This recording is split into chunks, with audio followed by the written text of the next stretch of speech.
एक समय की बात है। एक गांव के बाहर भगवान शिव का मंदिर था। उसके सामने ही एक बरगद का विशाल पेड़ था। उस पेड़ पर एक चकवा और चकवी रहते थे। वे दोनों रोजाना भगवान शिव की पूजा पाठ करते और उनकी शक्ति में लीन रहते थे। एक दिन चकवी ने चकवा से पूछा, हे प्रिय, मेरे मन में कई दिनों से 3 प्रश्न उठ रहे हैं। आज मैं तुमसे इन तीनों प्रश्नों के उत्तर जानना चाहता हूँ। मेरा पहला प्रश्न है, इस संसार में सबसे बड़ी शक्ति कौन सी है जो मृत्यु को भी हरा दे? और मेरा दूसरा प्रश्न है, सबसे बड़ा ध्यान क्या है? और मेरा तीसरा प्रश्न है कि सबसे बड़ा धर्म क्या है? फिर चकवी की बात सुनकर चकवा कहने लगता है, हे प्रिय, मैं तुम्हारे प्रत्यक्ष देखी हुई एक घटना सुनाता हूँ। उस घटना को सुनने के बाद तुम्हें तुम्हारे तीनों प्रश्नों के जवाब मिल जाएंगे। एक रामपुर नाम का शहर था। उस शहर में एक ठाकुर रहता था जो एक सावंत के उच्च पद पर नियुक्त था। उस ठाकुर का एक लड़का था जिसका नाम कर्मवीर था। एक दिन कर्मवीर भ्रमण करने के लिए घर से घोड़ा लेकर निकला। घूमते घूमते कर्मवीर को प्यास लगने लगी। थोड़ा आगे चलने पर उसे एक पानी का प्याऊ दिखाई दिया। फिर उसने वहां जाकर पानी पिया और अपने घोड़ों को भी पानी पिलाया और थोड़ी देर वहीं बैठकर विश्राम किया। विश्राम करते हुए कर्मवीर ने देखा कि वहां बहुत से यात्री आ रहे थे और जा रहे थे और पानी पीने के बाद बड़ा आशीर्वाद दे रहे थे। वे यात्री कह रहे थे, बहुत ही अच्छा काम कर रहा है ये पानी पिलाने वाला। पानी पिलाने वाले को भगवान हमेशा प्रसन्न रखे। यह आशीर्वाद राहगीर देते जा रहे थे। इस बात को कर्मवीर सुन रहा था। कर्मवीर सोचने लगा कि मैं एक प्याऊ खोलूंगा और वहां मैं हर राहगीर को पानी पिलाऊंगा। यह सोचकर कर्मवीर घर से चला गया और अपने पिता से सावन से कहने लगा, पिताजी, मुझे किसी काम के लिए आपकी आवश्यकता है। तो ठाकुर कहने लगा, क्यों बेटे, क्या काम है? तब कर्मवीर ने कहा, पिताजी, मैं पानी पिलाने के लिए प्याऊ खोलना चाहता हूँ। तो ठाकुर कहने लगा, हमारे घर में क्या कमी है, हम एक प्याऊ खुलवा देंगे और उस पर एक नौकर रख देंगे। तो वह कर्मवीर उस ठाकुर से कहने लगा, नहीं पिताजी, मैं अपने हाथों से पानी पिलाऊंगा। पिताजी पुत्र की बात मान लेता है और कर्मवीर के लिए एक पानी की प्याऊ की व्यवस्था करवा देता है। अब कर्मवीर एक ऐसे स्थान पर प्याऊ बना देता है कि जहां 5 किलोमीटर तक पानी कहीं नहीं था। वहां उस रास्ते पर जितने भी राहगीर आते पानी पीकर आगे बढ़ जाते। फिर एक दिन 4 यमदूत एक मनुष्य की आत्मा को लेकर कर्मवीर के पड़ोसी गांव से जा रहे थे। फिर यमदूतों ने देखा कि प्याऊ बनी हुई है तो वे चारों अपना भेष बदलकर उस प्याऊ पर पहुंच गए। वहां जाकर उन्होंने पानी पिया। पानी पीने के बाद चारों यमदूत उस आत्मा को लेकर चले जाते हैं। उसके बाद जब भी यमदूत उस क्षेत्र में आते तो उस कर्मवीर की प्याऊ पर पानी पीकर जाते। फिर एक दिन कर्मवीर ने जब उन्हें देखा तो कहने लगे, भाई, तुम 4 दिन पहले आए थे, तुम अब कहाँ जा रहे हो और तुम कौन हो? तब वे चारों कहने लगे, हम व्यापार करते हैं और इस रास्ते से 2-4 दिन में आते जाते रहते हैं। तब कर्मवीर उनकी बातों पर विश्वास कर लेता है। फिर कर्मवीर उन चारों को हर बार की तरह स्वागत करता है और मीठा और ठंडा पानी पिलाता है। धीरे धीरे समय बीतने लगता है। जब भी वे यमदूत वहां आते तो कर्मवीर उन्हें पानी पिलाता। अब चारों यमदूत कर्मवीर के मित्र बन गए। इसके बाद जब भी वे चारों यमदूत उस मार्ग से आते तो कर्मवीर की प्याऊ पर जरूर आते। वहां बैठकर उससे बातें करते और फिर चले जाते। अब कर्मवीर के विवाह का समय आ गया तो कर्मवीर ने अपने उन चारों मित्रों को निमंत्रण दिया। फिर वे चारों यमदूत उसके विवाह में सम्मिलित हुए। विवाह होने के बाद कर्मवीर अपनी पत्नी को अपने घर ले आया। उसके बाद कुछ समय और निकला। फिर एक दिन यमराज उन यमदूतों से कहने लगे, कल ठीक 12 बजे तुम्हें कर्मवीर नामक व्यक्ति को लाना है। यमराज ने उन दूतों को 24 घंटे पहले ही बता दिया था। अब वे चारों सोचने लगे कि कर्मवीर तो हमारा मित्र है, हम उसे कैसे लाएंगे। फिर वे चारों यमदूत कर्मवीर की प्याऊ पर आते हैं जहां कर्मवीर पानी पिला रहा था। वहां जाकर वे चारों मनुष्य का रूप धारण करते हैं और कर्मवीर के पास आकर पानी पीते हैं और पानी पीने के बाद वे चारों रोने लग जाते हैं। तब कर्मवीर उन्हें रोता देखकर उनसे पूछता है, हे मित्रों, तुम क्यों रो रहे हो? मुझे बताओ, मैं इस क्षेत्र में ठाकुर का पुत्र हूँ। अगर तुम्हें किसी ने सताया है तो मैं उसे दंड जरूर दिलाऊंगा। फिर उनमें से कोई जवाब नहीं देता। चारों एक दूसरे को देखने लगते हैं। उनमें से छोटे वाला यमदूत सबसे ज्यादा रो रहा था। कर्मवीर उसे कहता है, मुझे बताओ, तुम क्यों रो रहे हो? आखिर क्या हुआ है? फिर वह छोटा वाला यमदूत कहता है, मित्र, क्या बताओ, हम चारों कोई मनुष्य नहीं है, हम चारों यमदूत हैं। हम जब भी इस क्षेत्र में किसी आत्मा को लेकर जाते थे तो तुम्हारी प्याऊ पर पानी पीने के लिए आते थे और धीरे धीरे तुमसे हमारी मित्रता हो गई। यह सुनकर कर्मवीर भयभीत हो जाता है। फिर सबसे छोटा यमदूत कहने लगता है, हे मित्र, आज ठीक 12 बजे तुम मृत्यु को प्राप्त हो जाओगे। हमारी मित्रता के मोह के कारण हमें रोना आ रहा है। यमराज ने हमें आज्ञा दी है कि मैं सर्प बनकर तुम्हारा सिर पर डसूंगा। यहाँ जो 3 मेरे बड़े भाई हैं, यहाँ तुम्हारे प्राणों को लेकर चले जाएंगे। फिर कर्मवीर कहने लगा, मित्र, जब मेरी मृत्यु का समय आ ही चुका है तो तुम्हारे रोने का क्या लाभ है? इसमें भला तुम भी क्या कर सकते हो? मैं मृत्यु से नहीं डरता, मैं तुम्हारे साथ चलने के लिए तैयार हूँ। फिर चकवा कहता है, हे चकवी, जब वहाँ चौथा यमदूत कहता है, हे मित्र, सबसे ज़्यादा स्नेह मैं तुमसे करता हूँ, परंतु क्या करूँ, संयोगवश मुझे ही यह जिम्मेदारी मिली है कि मैं तुम्हें डसूंगा और तुम्हारी मृत्यु मेरे ही हाथों से होगी। फिर चकवा कहने लगता है, चकवी। तब वह कर्मवीर कहने लगता है कि ठीक है मित्र, कोई बात नहीं, जो यहाँ आया है उसे एक न एक दिन तो जाना ही पड़ता है। मृत्यु को कोई नहीं टाल सकता। फिर वह छोटा यमदूत कहता है, देखो कर्मवीर, ठीक 12 बजे से 10 मिनट पहले हम चारों यमदूत तुम्हारे घर की सीढ़ियों पर बैठ जाएंगे और 10 मिनट बाद तुम्हें ले जाएंगे। इतना कहकर वे चारों यमदूत अदृश्य हो गए। अब कर्मवीर थोड़ा सा घबराया और अपने घर को चल दिया। उसने रात को वह बात अपनी पत्नी से नहीं बताई और इंतज़ार करने लगा कि कब 12 बजेंगे। जब 12 बजने का समय नज़दीक आया तो वह छोटा वाला यमदूत सर्प का रूप धारण कर लेता है और सीढ़ियों पर बैठ जाता है। फिर चकवा कहने लगता है, हे चकवी, इधर कर्मवीर मन में विचार कर रहा था कि मैं थोड़ी देर में मरने वाला हूँ और मेरी नई नवेली पत्नी है, तो मैं क्या ना थोड़ी देर अपनी पत्नी से बातें कर लेता हूँ। और यह सोचकर वह ऊपर के कमरे में जाने लगता है। अब उसे ऊपर जाने के लिए सीढ़ी से होकर जाना था जिन पर वह सर्प बैठा हुआ था। जब कर्मवीर ने सर्प को बैठे हुए देखा तो कर्मवीर उसे पहचान गया। उसने कहने लगा, हे मित्र, तुम मुझे डस लो, मैं कहीं नहीं जा रहा हूँ। तभी सर्प कहते, हे मित्र, मैं तुझे ज़रूर डसूंगा, पर जब 12 बजने में 10 मिनट शेष रहेंगे तभी मैं डसूंगा। जब सर्प और कर्मवीर आपस में बात कर रहे थे तो कर्मवीर की पत्नी ने देख रही थी, उनकी बातें सुन रही थी। कर्मवीर की पत्नी एक पतिव्रता स्त्री थी। उसका पतिव्रत धर्म उजागर हो गया था और वह ईश्वर से प्रार्थना करने लगी, हे प्रभु, मेरे विवाह को अभी 10 दिन का समय भी नहीं हुआ है और यहाँ क्या घटित होने वाला है।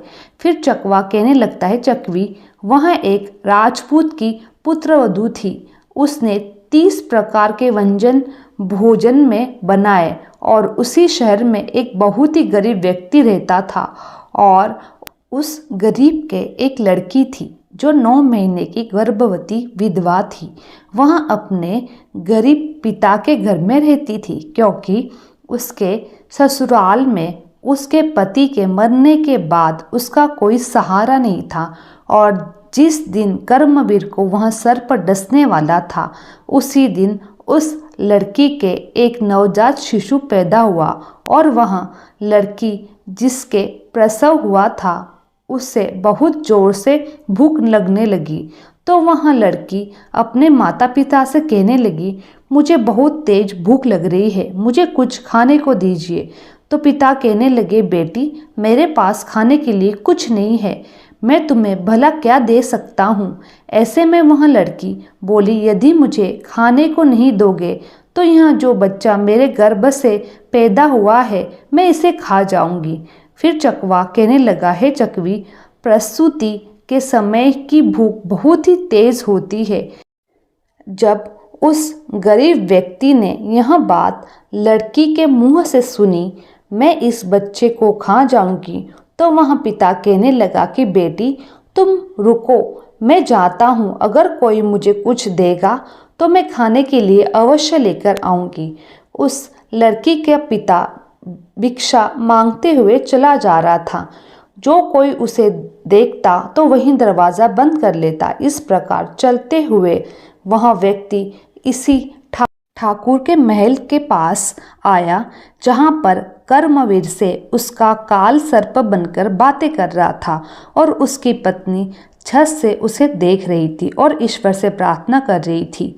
तभी वह मांगने वाला आवाज़ लगाता है, मुझे कोई भोजन देगा, मेरी लड़की को प्रसव हुआ है और उसके एक नवजात शिशु को जन्म दिया है और मेरे पास उसको खिलाने के लिए कुछ ही नहीं है, वह नवजात शिशु को खाने वाली है। जब यह बात कर्मवीर की पत्नी ने सुनी तो वह सोचने लगी, कुछ समय बाद मेरा पति मर जाएगा और मैं विधवा हो जाऊंगी और मुझे अपने पति के साथ सती होना पड़ेगा, तो यह भोजन किस काम आएगा जो मैंने बनाया है। इस भोजन को मैं इस भिखारी को दे देती हूँ। फिर उसने वह भोजन उस भिखारी व्यक्ति को दे दिया। तब भोजन को लेने के बाद वह गरीब व्यक्ति वापस उसके घर चला जाता है और जब तक कर्मवीर और सर्प बातें कर रहे थे तब तक वह गरीब आदमी जाकर उस भोजन को अपनी लड़की को खिला देता है। 36 प्रकार के व्यंजनों को जब उसकी लड़की ने जी भर के खा लिया तो पूछने लगी, पिताजी, आज इतना अच्छा भोजन किसने दिया। तब उसके पिता ने कहा, बेटी, हमारे गांव के ठाकुर साहब की जो पुत्रवधू है जिसका विवाह अभी ही कुछ दिन पहले हुआ था, उसने ही मुझे यह भोजन दिया है। तो वह लड़की कहने लगी, हे भगवान, उसका सुहाग अमर रहे। उस लड़की ने आत्मा से आशीष दिया, उस औरत का सुहाग अमर रहे। फिर भगवान श्री हरि का सिंहासन हिल गया तो उन्होंने नारद मुनि को बुलवाया और कहा कि मृत्यु लोक में देख कर आओ, मेरे किसी भक्त पर बहुत बड़ा संकट है जिस कारण मेरा सिंहासन हिल रहा है। तब नारद मुनि भगवान श्री हरि की आज्ञा के अनुसार देखने लगते हैं भगवान सिंहासन क्यों हिल रहा है। तो वे देखकर बताते हैं कि एक बिल्कुल भूखी आत्मा जिसने कुछ समय पहले एक नवजात शिशु को जन्म दिया था, वह भूख से व्याकुल थी। उसे भोजन मिलने के कारण उसने अंतर आत्मा से यह कह दिया कि भोजन देने वाली औरत का सुहाग अमर रहे, अर्थात उसका पति जीवित रहे। और उधर यमराज ने उसके पति के प्राण लेने के लिए यमदूतों को भेज दिया है, वो बस 10 मिनट बाद उसके प्राण लेने वाले हैं।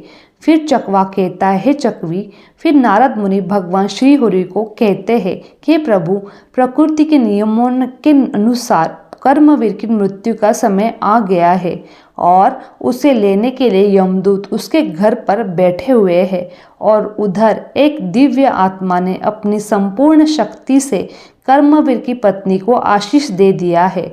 उस औरत का सुहाग अमर रहे।